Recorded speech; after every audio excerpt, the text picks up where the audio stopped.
Mi që flasim për anketat tona thonë që ne e fitojmë edhe vetë BDI-n, si Aleancë për Shqiptarët.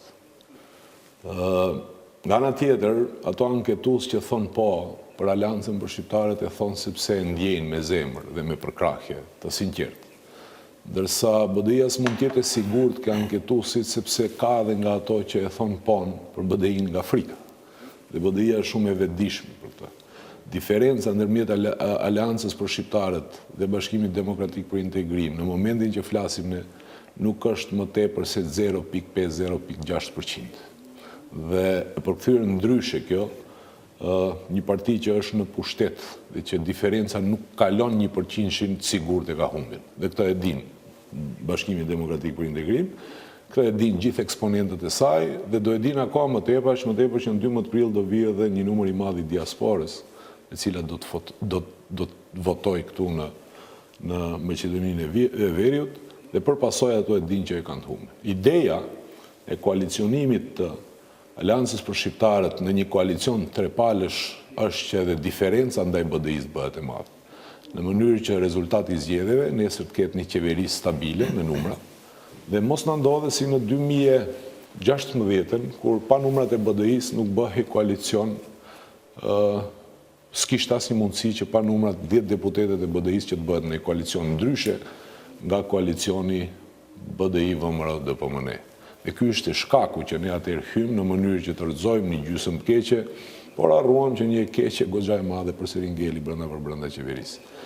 Thotë, në këtë drejtim, ky është qëllimi sepse ne jemi për një koalicion trepalësh, nga ana tjetër duam të japim kontributin ton që shqiptarët të dalin më të bashkuar në zgjedhje, nuk mjafton vetëm thuhet që nuk na duhen më tepër se 2 parti politike shqiptare, siç e thot zoti Ahmeti, eksponent tjerë politik, por duhet të tregosh që çfarë bën në mënyrë që të mos ketë më tepër se 2 lista ose 3 maksimumi ditën e zgjedhjeve.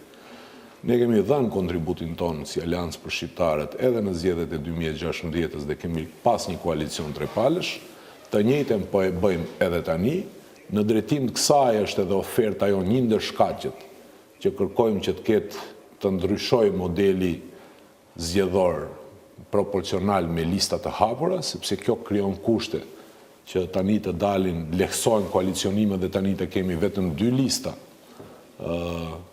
të partive politike shqiptare, po pse jo, në një të ardhme krijon kushte që shqiptarët të dalin edhe me një listë dhe përsëri të ruajnë identitetin e tyre, përsëri të ruajnë opozitarizmin brenda radhëve tyre dhe përsërish qytetarët shqiptarë të kenë mundësi të zgjedhin ndërmjet subjekteve politike shqiptare. Но не изгледа дека ви оди лесно во тие контакти со БЕС и со алтернатива. Алтернатива е некако исклучива за тоа дека не ја посакуваат БЕС во евентуална коалиција заедно со Алијанса и алтернатива.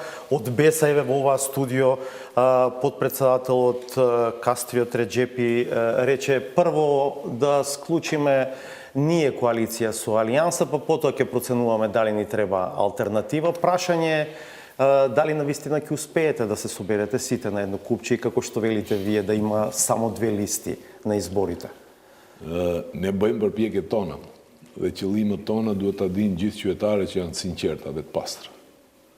Ne jemi shumë vetëdijshëm që për bërë një koalicion qoftë edhe 2 palësh, edhe 3 palësh është akoma më i vështirë. Po për të bërë një koalicion dhe për të hyrë bashkë në diçka duhet pëlqimi të minimumi i 2-jave ose i të 3-jave. Apo sa në përket ne jemi për një koalicion trepalësh, me si do të përcaktoheshin listat, me sondazh, të cilën do të merremi vesh ne bashkërisht, të angazhojmë një shtëpi anketuese që të bëjë sondazh, dhe gjithë secili të mbaj atë pozicion të cilën ja përcakton sondazhi që bashkërisht do merremi vesh neve që ta marrim, që ta angazhojmë në lidhje me këtë çështje. Можно natyrisht да се договорите која ќе биде таа агенција. Pse jo, mjafton që të arrijmë dakordsinë, sepse formë tjetër unë nuk shoh që ka. Unë kam dhënë edhe një propozim tjetër që ka qenë të rri besnik fjalës që kam dhënë në raundin e 2 të zgjedhjeve lokale. Duket nga kjo studio e kam thënë.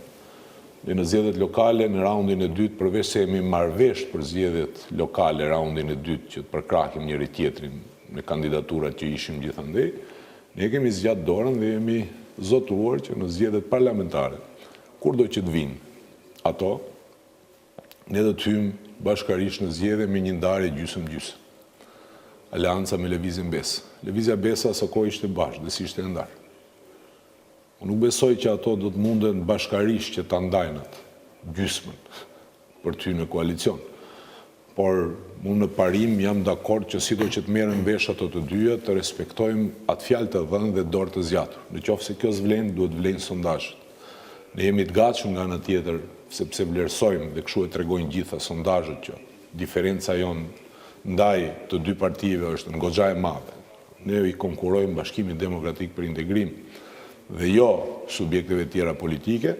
Ne jemi të gatshëm në mënyrë që të funksionojë ky koalicion, në qoftë se sondazhet nxjerrin 2, jemi të gatshëm të japim 3, në qoftë se nxjerrin 3, të japim 4.